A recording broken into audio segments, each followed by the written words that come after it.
ಈ ದಿನ ನಿಮಗೊಂದು ಸತ್ಯ ಘಟನೆ ಹೇಳ್ತೀನಿ. ಇದರಿಂದ ನೀವು ಕಲಿಯೋದು ತುಂಬ ಇದೆ. ಮಗುವಾಗಿದ್ದಾಗನೇ ಆ ಮಗುಗೆ ದೆವ್ವ ಅಂತ ಎದುರಿಸಿರ್ತಾರೆ. ಸೈಲೆಂಟ್ ಆಗಿಬಿಟ್ರು. ದೆವ್ವ ಹೇಗೋಯ್ತು?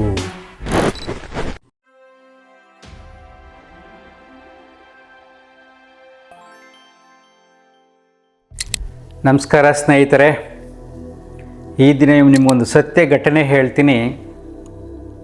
ಇದರಿಂದ ನೀವು ಕಲಿಯೋದು ತುಂಬ ಇದೆ. 20 ವರ್ಷಗಳು ಕಾಡಿದ್ದ ದೆವ್ವ ಕಾಣೆಯಾದ ಕತೆ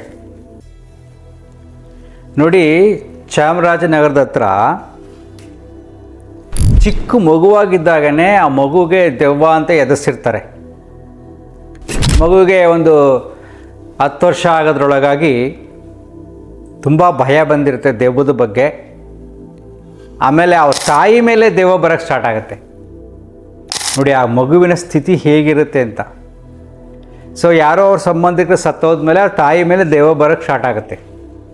ಸೊ ಆ ಮಗುವಿನ ಮನಸ್ಸಿನ ಮೇಲೆ ಎಷ್ಟೊಂದು ಆಘಾತ ಬೀರಿರುತ್ತೆ. ದೆವ್ವ ಅಂತ ಮೊದಲೇ ಎದುರಿತ್ತು. ಆ ಸುತ್ತಮುತ್ತಲ ಜನ ಎಲ್ಲ ಹಾಗೆಲ್ಲ ಮಾತಾಡ್ತಾಯಿದ್ರು. ಈ ತಾಯಿ ಮೇಲೆ ಬಂದಾಗ ಆ ಮಾನಸಿಕ ಸ್ಥಿತಿಯನ್ನು ಕಲ್ಪನೆ ಮಾಡ್ಕೊಳ್ಳಿ. ಈ ರೀತಿ ಎಷ್ಟೋ ಮನೆಗಳಲ್ಲಿ ಈಗಲೂ ಕೂಡ ನಡೆಯುತ್ತೆ, ಅದರಲ್ಲೂ ಹಳ್ಳಿಗಳ ಕಡೆ ಜಾಸ್ತಿ. ಸೊ ಆ ಮನಸ್ಸಿನಲ್ಲಿ ಹೇಗೆ ಕ್ರಿಯೇಟಿವಿಟಿ, ಒಂದು ವಿದ್ಯೆ ಹತ್ತೋದು, ಹೊಸದಾಗಿ ಯೋಚನೆ ಮಾಡುವ ರೀತಿ, ಬದುಕಿನ ಬಗ್ಗೆ ಚಿಂತನೆ ಮಾಡುವ ರೀತಿ, ಇವೆಲ್ಲವೂ ಕಳೆದೋಗ್ಬಿಡುತ್ತೆ ಮಗುಗೆ. ಕ್ರಿಯೇಟಿವಿಟಿ ಬರೋದೇ ಇಲ್ಲ, ಮೆಮೊರಿ ಅಂತೂ ಬರೋದೇ ಇಲ್ಲ. ಯಾಕೆಂದರೆ ಯಾವಾಗಲೂ ಭಯದಲ್ಲಿ ಬದುಕ್ತಾ ಇರುತ್ತೆ. ಅದಾದ ಮೇಲೆ ಸ್ವಲ್ಪ ವರ್ಷಗಳಾದ ಮೇಲೆ ದೆವ್ವ ಅಮ್ಮನಿಂದ ಬಿಡ್ತು. ಅಮ್ಮನಿಂದ ಬಿಟ್ಟಾದ ಮೇಲೆ ತಂಗಿ ಮೇಲೆ ಬರೋಕ್ಕೆ ಸ್ಟಾರ್ಟ್ ಆಯಿತು. ಆ ಹುಡುಗ ಸ್ವಲ್ಪ ದೊಡ್ಡವನಾದ, ಎಜುಕೇಷನ್ ಡ್ರಾಪ್ ಆಗಿ ಬಡವರು, ದುಡಿಯೋಕ್ಕೆ ಸ್ಟಾರ್ಟ್ ಮಾಡ್ದ. ಅವನು ದುಡಿಯುವ ದುಡ್ಡು ಮತ್ತು ತಾಯಿ ದುಡಿಯುವ ದುಡ್ಡು, ತಂದೆ ತೀರೋದ್ರು. ಆ ಎಲ್ಲ ಹಣವನ್ನು ತಂಗಿ ದೆವ್ವ ಹೋಗ್ಸೋಕ್ಕೆ ಉಪಯೋಗಿಸಿದ್ದಾನೆ.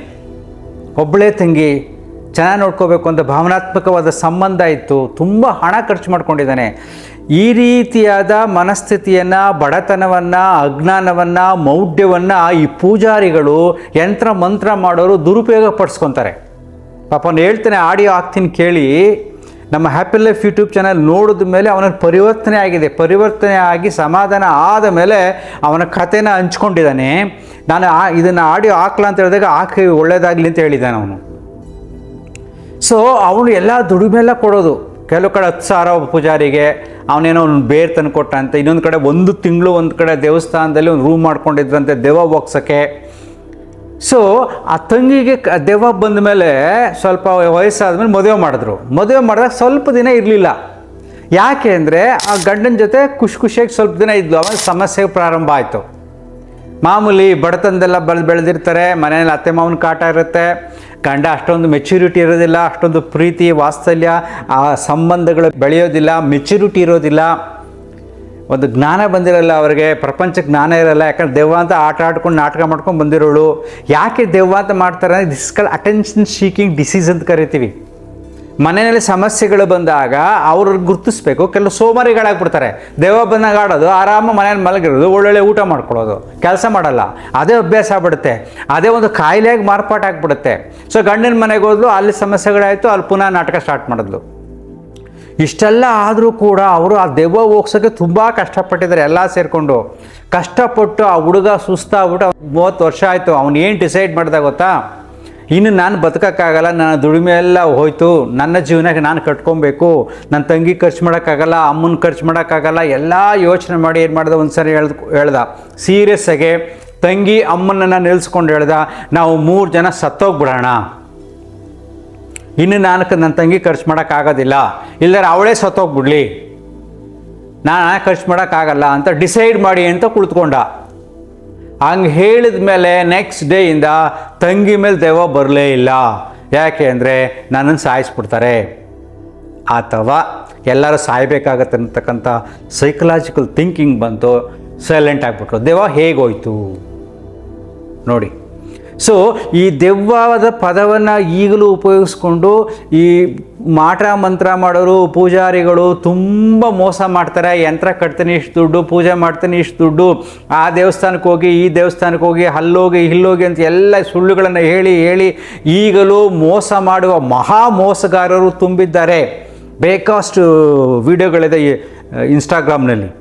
ಅದರಲ್ಲೂ ನಾರ್ತ್ ಕರ್ನಾಟಕ ಕಡೆ, ಸ್ವಲ್ಪ ಈ ಕಡೆ ಚಾಮರಾಜನಗರದ ಕಡೆ ಎಲ್ಲಿ ಬಡತನ ಜಾಸ್ತಿ ಇರುತ್ತೋ ಕೆಲವರಲ್ಲಿ ಈಗಲೂ ಕೂಡ ಈ ಸಮಸ್ಯೆಗಳಿದೆ. ಸೊ ಇಲ್ಲಿ ಮುಖ್ಯವಾಗಿ ನಾನು ಆಡಿಯೋ ಕೇಳಿ ನೊಂದಿರತಕ್ಕಂಥ ಹೆಂಗೆ ಹೇಳ್ತೇನೆ ಕಥೆನ, ಆವಾಗ ನಿಮ್ಗೆ ಅರ್ಥ ಆಗುತ್ತೆ. ಆ ಕಥೆಯಲ್ಲಿ ನೀವು ಕಲಿಬೇಕಾದಂಥ ಮುಖ್ಯವಾದ ವಿಷಯಗಳು 3. ಯಾವುದಪ್ಪ ಅಂದರೆ, ಮೊದಲನೇದು, ಮಕ್ಕಳ ಎದುರುಗಡೆ ದೆವ್ವದ ಬಗ್ಗೆ ಮಾತಾಡಬೇಡಿ. ಯಾವ್ಯಾವ ದೇವಸ್ಥಾನಗಳಲ್ಲಿ ದೆವ್ವ ಬರುತ್ತೋ, ದೇವ್ರು ಬರುತ್ತೋ ಆ ದೇವಸ್ಥಾನಗಳಿಗೆ ಈಗಿನ ಕಾಲದ ಮಕ್ಕಳನ್ನು ಕರ್ಕೊಂಡು ಹೋಗ್ಬೇಡಿ. ಯಾಕೆಂದರೆ ಮಕ್ಕಳಲ್ಲಿ ಈಗ ವಿಜ್ಞಾನ ತುಂಬ ಬೆಳೀತಾ ಇದೆ, ಮೊಬೈಲೆಲ್ಲ ನೋಡ್ತಾ ಇದ್ದಾರೆ, ಅಲ್ಲಿ ಕನ್ಫ್ಯೂಷನ್ ಸ್ಟಾರ್ಟ್ ಆಗುತ್ತೆ. ಅವರು ಬುದ್ಧಿವಂತರಾಗೋದಿಲ್ಲ, ಮೌಢ್ಯಕ್ಕೆ ದಾಸರಾಗ್ತಾರೆ, ಮುಂದಕ್ಕೆ ಸಮಸ್ಯೆ ಆಗುತ್ತದು. ಸೊ ಮೊದಲನೇದು ಆ ಥರ ದೇವಸ್ಥಾನಗಳಿಗೆ ಕರ್ಕೊಂಡು ಹೋಗ್ಬೇಡಿ. ಎರಡನೇದು, ಯಾವುದೇ ಕಾರಣಕ್ಕೂ ಈ ರೀತಿಯಾದ ಕಾರ್ಯಗಳು ಬಂದರೆ ದಯವಿಟ್ಟು ಹತ್ತಿರದ ನಿಮಾನ್ಸ್ ಅಂದರೆ ಮಾನಸಿಕ ರೋಗದ ಆಸ್ಪತ್ರೆ ಇರುತ್ತಲ್ಲ ಅಲ್ಲಿ ಕರ್ಕೊಂಡು ಹೋಗಿ, ಅಲ್ಲಿ ಟ್ರೀಟ್ಮೆಂಟ್ ಕೊಡಿಸಿ. ಇದು ಒಂದು ಕಾಯಿಲೆ. ಮೂರನೇದು, ನೀವು ನೋಡಿ, ವೆರಿ ವೆರಿ ಸಿಂಪಲ್. ದೇವರು ಅನ್ನತಕ್ಕಂಥ ಶಕ್ತಿಯನ್ನು ನಾನಾ ರೂಪದಲ್ಲಿ ಮೋಸಕ್ಕೆ ಉಪಯೋಗಿಸ್ಕೊತಾ ಇದ್ದಾರೆ. ದೇವರನ್ನು ನಂಬಿ, ನಿಮ್ಮ ಮನಸ್ಸನ್ನು ನಂಬಿ ನಿಮ್ಮ ಮನೆಯಲ್ಲಿ ಪೂಜೆ ಮಾಡಿ, ಯಾವ ಪೂಜಾರಿಯು ನಿಮಗೋಸ್ಕರ ಪೂಜೆ ಮಾಡಿ ದೇವರಿಗೆ ರೆಕಮೆಂಡ್ ಮಾಡಿ ನಿನ್ನ ಸಮಸ್ಯೆನ ಬಗೆಹರಿಸಲ್ಲ. ನಿಮ್ಮ ಸಮಸ್ಯೆಗಳನ್ನು ನೀವೇ ಬಗೆಹರಿಸ್ಕೋಬೇಕು. ಜ್ಞಾನದಿಂದ, ಸಾಧನೆಯಿಂದ, ತಿಳುವಳಿಕೆಯಿಂದ. ಅಜ್ಞಾನದಿಂದ ನೀವು ದುಃಖದಲ್ಲಿದ್ದೀರಾ. ಹೆಚ್ಚಿಗೆ ಮಾತಾಡೋಕ್ಕಾಗಲ್ಲ, ಆಡಿಯೋ ಕೇಳಿ. Thank you. ನಾನು ನಮ್ ಕಡೆ, ನಮ್ದು ಚಾಮರಾಜನಗರ, ಸುಮಾರು ಊರ್ ಕಡೆ ಸುತ್ತಿ ಕೆಲಸ ಮಾಡಿದೀನಿ.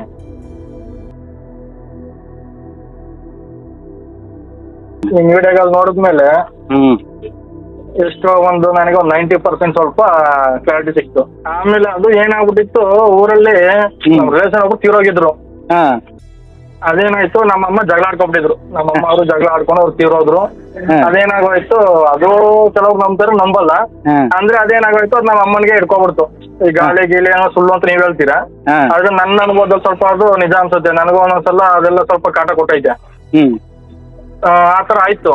ಆತರ ಆದಾಗ ಏನಾಗುತ್ತೆ, ನಾವು ಚಿಕ್ಕ ಹುಡುಗ, ಬರೀ 3ನೇ ಕ್ಲಾಸ್ 2ನೇ ಕ್ಲಾಸ್ ಹುಡುಗ, ಆಮೇಲಿಂದ ಭಯ ಹೊಡ್ಸ್ಬಿಟ್ರು ನನಗೆ. ಎಲ್ಲೋದ್ರು ದೆವ್ವ ದೆವ್ವ ದೆವ್ವ ಅನ್ನೋದು. ಈಜೊಡೆಯಕ್ ಬಿಡ್ತಾ ಇರ್ಲಿಲ್ಲ.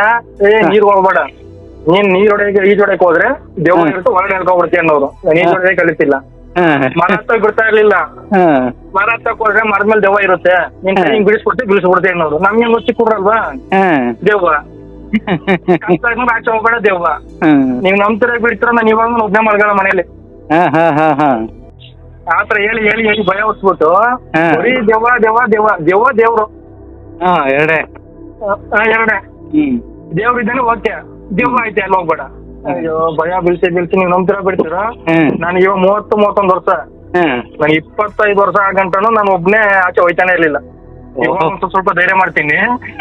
25 ವರ್ಷ ಆದ್ರೂ ನಾನು ಅಷ್ಟೊಂದು ಕಷ್ಟದಲ್ಲಿ ಏನಾದ್ರು ಒಂದಕ್ಕಿಂತ ಹೋಗ್ಬೇಕು ಅಂದ್ರೆ, ನೀನ್ ಇಲ್ಲ ನಿಂತೂರು ಆಚೆ ನಿಂತೂರು, ನೀನು ನಮ್ಮ ಅಮ್ಮನ ಆಚೆ ಕರ್ಕೊಂಡು ಹೋಯ್ತಿದ್ದೆ ಊರ್ಲಿದ್ದಾಗ. ನಿನ್ನೆಲ್ಲ ಪಕ್ಕ ನಿಂತಿರಮ್ಮ ನೀನು ಅಂತಿದ್. ಆಮೇಲೆ ನೈಟ್ ಅಲ್ಲಿ ಸ್ನಾನ ಮಾಡ್ತಾ ಇರ್ಲಿಲ್ಲ. ಕಣ್ಣು ಮುಚ್ಚಿ ಸ್ನಾನ ಮಾಡಿದ್ರೆ ಭಯ ಆಗೋದು ನನಗೆ. ದೆವ್ವ ಇಲ್ಲ ಅಕ್ಕಪಕ್ಕ ಬಂದ್ಬಿಡ್ತೇನಪ್ಪ ಅಂತದ್ದು. ಅಂದ್ರೆ ಅಷ್ಟು ಭಯ ಬೀಳ್ಸ್ಬಿಟ್ಟಿದ್ರು ನನಗೆ. ನನ್ ಮೇಲೆ ನನಗೆ ಜಿಗುಪ್ಸೆ. ನನ್ನ ಫ್ರೆಂಡ್ಸ್ ಎಲ್ಲ ಇಷ್ಟೊಂದು ಧೈರ್ಯವಾಗಿದ್ದಾರೆ. ನಮ್ ಫ್ರೆಂಡ್ಸ್ ಅಲ್ಲಿ ಒಬ್ಬೊಬ್ರೆ ಧೈರ್ಯವಾಗಿ ಒಳಕ್ ಹೋಯ್ತಾರೆ. ಒಳಕ್ ಹೋಗಿ ಒಳಕಾದ್ರು ಬರ್ತಾರೆ ಒಬ್ಬೊಬ್ರೇನೆ. ನಾನ್ ಮನೆ ಆಚೆ ಬರಕ್ಕೆ ಭಯ. ಒಂದು ನಾಯಿ ಬೋಗ್ಬಿಟ್ರೆ ಸಾಕು, ನೈಟ್ ನಿದ್ದೆ ಬರ್ತಿಲ್ಲ ನನಗೆ.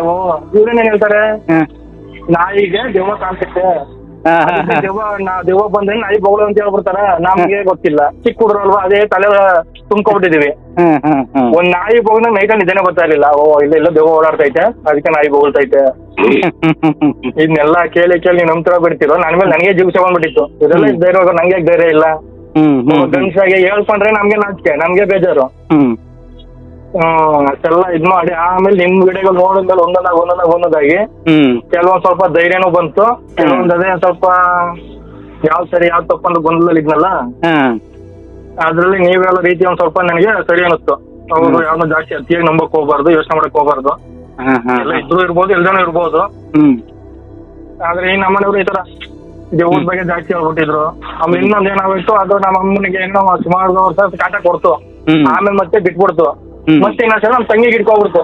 ಹಾ ನಮ್ ತಂಗಿಗೆ ಹಿಡ್ಕೊಂಡು ಪಾಪ ಒಟ್ನಲ್ಲಿ ಅವಳು ಯಾವಾಗ್ಲೂ ಅಳೋದು, ತಿರ್ಗಾಡೋದು, ಒದ್ದಾಡೋದು. ನೀವು ನಂತರ ಬಿಡ್ತೀರೋ. ಅವಾಗ ನನಗೆ 15 ವರ್ಷ ಅಷ್ಟೇ. 15 ವರ್ಷಕ್ಕೆ ನಾವು ಹೋಟ್ಲಿಗೆ ಸೇರ್ಕೊಂಡವನು.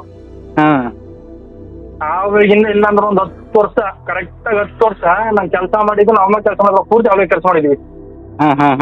ಯಾರು ಯಾವ ದೇವಸ್ಥಾನ ಹೇಳ್ತಾರೆ ಅಲ್ಲಿಗೆ, ಯಾರು ಎಲ್ಲಿ ಅಂತಾರೆ ಅಲ್ಲಿ ಕರ್ಕೊಂಡು ಹೋಗೋದು. ಎಲ್ಲಿ ಕರ್ಕೊಂಡು ವಾಸಿ ಆಗ್ತಾ ಇರಲಿಲ್ಲ. ಒಬ್ರು ಯಾರೋ ಪೂಜಾರಿ ಬಂದ್ರು, ಅದೇನೋ ಬೇರ್ ಕೊಟ್ಬಿಟ್ಟು 10 ಸಾವಿರ ಪೀಸ್ ಹೋಗೋರು ನಮ್ಮ ಹತ್ರ. ನಾನು ಕುಸಂಗದಲ್ಲಿ ಬೇಕರಿ ಕೆಲಸ ಮಾಡ್ತಾ ಇದ್ದೆ. 10 ಸಾವಿರ ಪೀಸ್ ಕೊಟ್ಟು ಕಳ್ಸಿದ್ದೀನಿ. ಈ ತರ ಇದೆಯಪ್ಪ, ಯಾರೋ ಮಂತ್ರವಾದಿಗೆ ಏನೋ ಹೇಳ್ತಾ ಇದ್ರೆ ವಾಸಿ ಮಾಡ್ತಾರಂತೆ. ಆಯ್ತು ಹೋಗಮ್ಮ ಅಂದೆ. 10 ಸಾವಿರ ರೂಪಾಯಿ ಇಸ್ಕೊಂಡು ಬೇರ್ ಕೊಟ್ಟು ಕಳ್ಸವ್ರೆ. ಮತ್ತೆ ಹಂಗೆ ರಿಪೀಟ್. ಇವ್ರು ಹಂಗೆ ಹಾಕೊಳ್ತಾವಳೆ, ಕಿರ್ತಾಡ್ತಾವಳೆ, ಮಾಮೂಲಿ ಮನೇಲಿ ಬೇಜಾರು. ಮತ್ತೆ ಇನ್ನೊಂದ್ ಕಡೆ ಹೋದ್ರು, ನಂತರ ಬಿಡ್ತಾರ. ಒಂದ್ಸಲ ಹೋಗ್ ಬರೋಕೆ 6,000 ರೂಪಾಯಿ. ಅಂತದ್ 6 ಸಲ ಬರ್ಬೇಕು ಅಂದ್ರು. 6 ಸಲ ಹೋದ್ರೆ 6,000 ಎಷ್ಟಾಯ್ತು? 36,000. ಒಂದ್ ಅಂತರ ಹಾಕ್ರೆ 6,000. ಹಂಗೆ ಚಿಕ್ಕಮ್ಮ 50,000 ಆಯ್ತು. ಅಲ್ಲಿ ಹೋಗ್ ಬಂದ್ರು ವಾಸಿ ಆಗ್ಲಿಲ್ಲ. ಎಷ್ಟೋ ದೇವಸ್ಥಾನ ಕರ್ಕೊಂಡ್ ಹೋದ್ವಿ. ಕೇರಳದಲ್ಲಿ ಚೋಟಾನಿ ಕೆರೆ ಅಂತ ಐತೆ, ಅಲ್ಲಿ ಗೊಂಬೆಗೆ ಹೊಡಿತಾರೆ. ಗೊಂಬೆನೇ ದೇವ್ವ ಅಂದ್ಬಿಟ್ಟು ಅದ್ರ ಕೈಲಿ ಹೊಡಿಸ್ತಾರೆ. ಅದೆಲ್ಲಾ ಮಾಡ್ಸಿದ್ವಿ. ನೀನು ಒಂಥರ ಬಿಡ್ತಾರೆ. 10 ವರ್ಷ ಕೆಲಸ ಮಾಡಿದ್ ದುಡ್ಡು ನಾನು ಅಮ್ಮ ಇಬ್ರುನು ಪೂರ್ತಿ ಅದಕ್ಕೆ ಕರ್ಕೊಂಡಿದ್ವಿ. ಬರೀ ಬಸ್ ಚಾರ್ಜ್, ಟ್ರೈನ್ ಚಾರ್ಜ್, ಇದಕ್ಕೆ ಮಂತ್ರವಾದಿಗಳಿಗೆ. ಇನ್ನೊಬ್ಬ ಮಂತ್ರವಾದಿ ಬಂದ ಗುಂಡ್ಲುಪೇಟೆಯಿಂದ. ನಮ್ಮ ಮನೆ ಹಿಂದ್ಗಡೆ ಏನೋ ಗೊಂಬೆ ಮಾಡ್ಬಿಟ್ಟು ಎಂತಾಗಿದ್ರು ಬಿಡಲ್ಲ, ನಾವ್ ಹಿಡ್ದಾಕ್ತಿವಿ, ಹಂಗ್ ಮಾಡ್ತೀವಿ ಅಂದ್ಬಿಟ್ಟು ಅವನೊಂದು 15 ಸಾವಿರ ಕಿತ್ಕೊಂಡು ಹೋದ. ಆದ್ರೂ ವಾಸಿ ಆಗಿಲ್ಲ. 10 ವರ್ಷ ಸಾಕಾಗ್ಬಿಟ್ಟು ಲಾಸ್ಟ್ಗೆ ಬ್ಯಾಡ್ಲಗಡ ನಾನ್ ಅಂದ್ಬಿಟ್ಟೆ. ಲಾಸ್ಟ್ ನಮ್ಮ ಅಮ್ಮನಿಗೆ ನನಗ್ ಬೇರೆ ಭಯ, ಇವ್ರು ದೇವದ ಒಂದು ಭಯ ಬಿಡಿಸ್ಬಿಟ್ಟವ್ರೆ. ಇದನ್ ಬೇರೆ ಕಣ್ಣಾರ ನೋಡ್ತಾ ಇದ್ದೀನಿ. ಚೋಟಾನಿ ಕಡೆ ಕರ್ಕೊಂಡು ಹೋಗಿದ್ನಲ್ಲ, ಅಲ್ಲಿ ಮಾಮೂಲಿ ಒಟ್ಟಲ್ಲಿ ಗುರುಗಳ ಒಟ್ಟಲ್ಲಿ ಕುಂಕುಮ ಇಟ್ಕೊಂಡು ಮನೆ ಮೇಲೆ ಇಡ್ತಾರೆ. ಎತ್ತಿದ ತಕ್ಷಣ ಅವ್ರು ಸ್ವಲ್ಪ ಕಿರ್ತಾರ ಶುರು ಮಾಡ್ರು ನಮ್ ತಂಗಿ. ನಾನು ಅಲ್ಲೇ ಪಕ್ಕದಲ್ಲೇ ಕೂತಿದ್ದೆ, ಕಣ್ ಮುಚ್ಕೊಂಡ ಇದ್ಲು. ಯಾರು ನೀನು ಅಂದಾಗ, ಇಂಥವಳು ನಾನು, ಈ ತರ ಜಗಳ ಆಗಿತ್ತು, ಅದಕ್ಕೆ ನಾನು ಬಂದಿದ್ದೆ. ನಿಮ್ಮ ಅಮ್ಮನ್ ಕಳ್ಸು, ನಿಮ್ಮ ಅಮ್ಮನ್ ಕಾರಣ ಹೋಗಿದ್ದೆ ಬಿಡಲ್ಲ ನಾನು, ಇಲ್ಲ ನಿನ್ ತಂಗಿನ ಕಾರಣ ಹೋಗ್ತೀನಿ, ಹಂಗೆ ಹಿಂಗೆ ಅಂತ ನನ್ನ ಹತ್ರ ಮಾತಾಡ್. ನನಗೆ ಬರೀ ಭಯ ಫಸ್ಟೇ. ನಾನೇ ಸ್ವಲ್ಪ ಬಂದೇನೆ ಮಾಡಿ ಮಾತಾಡ್ದೆ. ಏನ್ಗೆ ಈ ತರ ತೊಂದ್ರೆ ಕೊಡ್ತೀರಾ, ಹಂಗೆ ಹಿಂಗೆ ಬಿಟ್ಟೋಗಿ ಹಂಗೆ ಹಿಂಗೆ ಅಂತ. ನೀವು ನಮ್ತರ ಬಿಡ್ತಾರ. ಕೋಟೆನ್ಕಲ್ ದೇವಸ್ಥಾನದಲ್ಲೇ ಇದ್ದೀನಿ. ಆ ದೇವಸ್ಥಾನದಲ್ಲಿ ರೂಮ್ ಮಾಡ್ಕೊಂಡಿರ್ಬೇಕು. 20-25 ದಿನ ಇದೀವಿ. ದಿನ ಹೋಟೆಲ್ ಊಟ, ದಿನ ರೂಮ್ ಬಾಡಿಗೆ 400-500 ರೂಪಾಯಿ. ದಿನ ನಾನು ನಮ್ ತಂಗಿ ಮದುವೆ ಮಾಡಿದ್ವಿ. ನಮ್ ಭಾವ, ನಮ್ ಚಿಕ್ಕಪ್ಪ, ನಾನು, ನಮ್ಮಮ್ಮ ಇಷ್ಟನೂ ದಿನ ಹೋಟ್ಲಲ್ಲಿ ತಿಂದು ದಿನ ರೂಮಲ್ಲಿ ಇದ್ದೀವಿ. ದೇವ ಮದುವೆ ಆದ್ಮೇಲೆ ದೇವ ಬಂದಿತ್ತ? ಮೊದ್ಲು ಬಂದಿತ್ತ ದೇವ? ಮೊದಲಿಗಿಂತ ಮುಂಚೆನೇ ಇತ್ತು. ಆಮೇಲೆ ಸ್ವಲ್ಪ ದಿನ ಏನು ಇರ್ಲಿಲ್ಲ. ಆಮೇಲೆ ಮತ್ತೆ ಮದುವೆ ಮತ್ತೆ ಹಂಗೆ ಆಯ್ತು. ಮದುವೆ ಆದ್ಮೇಲೆ ಜಾಸ್ತಿ ಆಯ್ತಾ? ಮತ್ತೆ ಜಾಸ್ತಿ ಆಯ್ತು. ಆಮೇಲೆ ಒಟ್ಟಲ್ಲಿ ಅದು ನಾನು ಒಂದ್ಸಲ ಮಲಗಿದ್ರೆ ಹಂಗೆ ಆಗೋಯ್ತು. ಒಟ್ಟಲ್ಲಿ ನಾನು ಹಿಂಗೆ ಮಲಗಿದ್ದು ಎಚ್ಚರವಾಗಿದ್ದೀನಿ. ಮೊಬೈಲ್ ನೋಡ್ತಾ ಇದ್ದೀನಿ. ಏನಾಯ್ತು, ಎಚ್ಚರವಾಗಿದ್ದೀನಿ ಸರ್ ಗುರುಗಳೇ, ನೀನ್ ನಮ್ ತರ ಬರ್ತಾರೆ, ಎಚ್ಚರವಾಗಿದ್ದೀನಿ. ಕಾಲಿಂದ ಆವ್ ತರ ಬಂತು. ನಾನೆಲ್ಲ ನಮ್ದು ಅವಾಗ ಊರಲ್ಲಿ ಇದ್ವಲ್ಲ, ಊರಲ್ಲಿ ಮಾಮೂಲಿ ಶೆಡ್ ಮನೆ ಇದ್ದು, ಹಿಂದ್ಗಡೆಲ್ಲ ಬೇಲಿ ಇತ್ತು. ಎಲ್ಲ ಆವೈತೆ, ಇದು ಎಲ್ಲ ಆವೈತೈತೆ, ಇರಪ್ಪ ಹೋಗ್ಬಿಡ್ಲಿ. ಅದು ಹೋದ್ಮೇಲೆ ನಾವ್ ಎದ್ದಲ್ಲ, ಸಡನ್ ಎದ್ದೋದ್ ಬೇಡ, ಕಚ್ಚಿದ್ಬಿಟ್ಟು ಹಂಗೆ ಎಚ್ಚರವಾಗಿದ್ದೀನಿ, ಮಲ್ಕೊಂಡಿದ್ದೀನಿ. ಅದೇನಾಯ್ತು, ಎಚ್ಚರವಾಗಿ ಇದ್ದಾಗ ಹೋಯ್ತು. ಹೋದ್ಮೇಲೆ ಟಕ್ಕಂತ ಬಿಟ್ಟಿರ್ತಾಗಿದೆ, ಅಲ್ಲಿ ಆವೇ ಇಲ್ಲ. ರಿಯಲ್ ಆಗಿದ್ದು ನನಗೆ ನಿಜ ಘಟನೆ.